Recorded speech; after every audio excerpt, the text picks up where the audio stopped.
నమస్కారం ఘంటారావంకు స్వాగతం. ముందుగా ప్రధానాంశాలు. ఏపీ ఎలక్ట్రానిక్స్ తయారీ పాలసీకి కేబినెట్ ఆమోదం. $150 బిలియన్ వ్యాపారమే లక్ష్యం.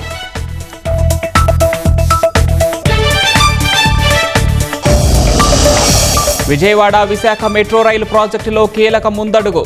40% పనులకు రేపే టెండర్లు పిలవాలని ప్రభుత్వ నిర్ణయం.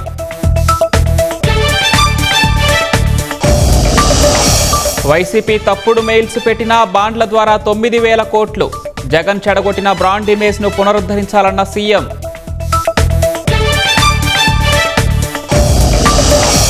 భారత్ బ్రిటన్ మధ్య కుదిరిన స్వేచ్ఛా వాణిజ్య ఒప్పందం.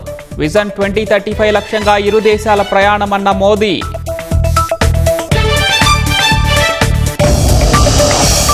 టెక్ దిగ్గజ సంస్థలు భారతీయులను నియమించుకోవద్దన్న ట్రంప్. ఉద్యోగాలు మొత్తం అమెరికన్ల కోసమేనని వ్యాఖ్య.